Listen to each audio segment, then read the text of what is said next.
الحمد للہ رب العالمین والصلاة والسلام علی رسولہ الکریم وعلی آلہ واصحابہ اجمعین۔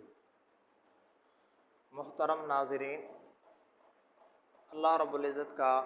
احسان ہے کہ اللہ پاک نے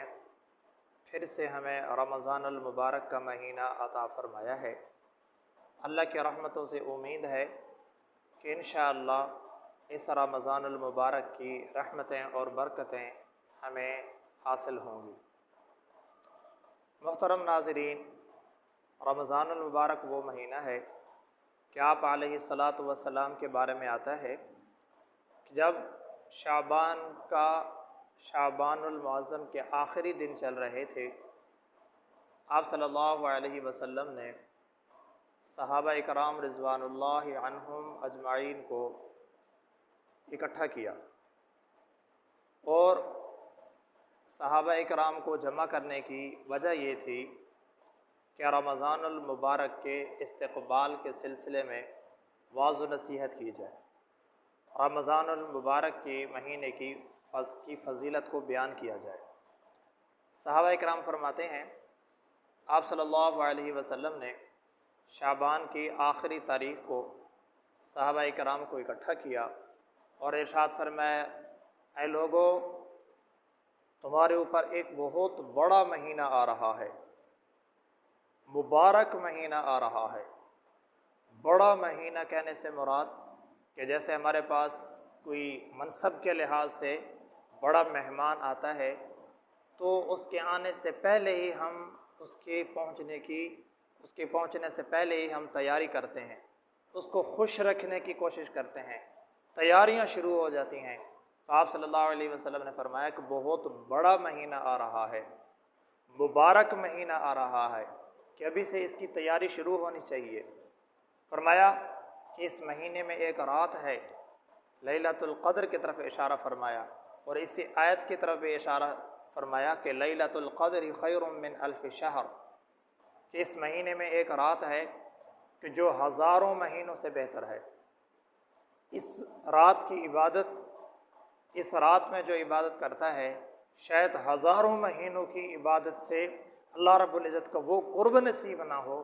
جو اس ایک رات میں عبادت کرنے سے اللہ رب العزت کا قرب حاصل ہو جاتا ہے۔ فرمایا کہ پھر اس دن کے روزے کو اللہ پاک نے تمہارے لیے فرض قرار دیا اور اس کی رات کی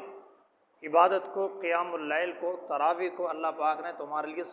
سنت بنایا، ثواب کی چیز بنایا، اللہ رب العزت سے قریب ہونے کا ایک ذریعہ بنایا، نماز تراویح۔ پھر اس میں قرآن پڑھنا، پڑھانا، سننا، سنانا،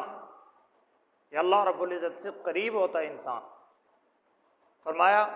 کہ پھر اس مہینے میں جو نفلی عبادت کرتا ہے تو اس کو اتنا ثواب ملتا ہے کہ جیسے غیر رمضان میں اس نے فرض ادا کیا ہو۔ اور فرض نماز پڑھنے پہ، فرض عبادت کرنے پہ وہ ثواب ملتا ہے کہ 70 فرائض کے ادا کرنے کا ثواب اللہ پاک کی طرف سے عطا فرما دیا جاتا ہے۔ کتنا مبارک مہینہ کہ نفل عبادت پر فرض جتنا ثواب، نفلی عبادت چاہے وہ بدنی عبادت ہو چاہے وہ مالی عبادت ہو۔ آپ علیہ السلام کے بارے میں آتا ہے کہ آپ اس مہینے میں بدنی عبادت فرمایا کرتے تھے روزے کے ساتھ، قیام اللیل کی صورت میں، قرآن مجید سنانے کی صورت میں، اور مالی عبادت صدقہ و خیرات اتنا کرتے تھے، تیز ہوا سے بھی زیادہ آپ علیہ الصلاۃ والسلام کی سخاوت اس مہینے میں خاص طور پہ بڑھ جاتی تھی۔ تو اشارہ ہے، تلقین ہے کہ اس مہینے کی تیاری کریں اس کے آنے سے قبل۔ پھر جب یہ مہینہ آئے تو اس مہینے کو غفلت میں نہ گزاریں،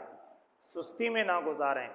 اللہ رب العزت کو ناراض کرتے ہوئے نہ گزاریں، بلکہ معمولی سی عبادت کریں، کم عبادت کریں، اور اللہ رب العزت کی رحمتوں کی وجہ سے بہت زیادہ اجر پائیں، بہت زیادہ ثواب پائیں۔ تو اس لیے رمضان کے آنے سے قبل ہماری تیاری ہو،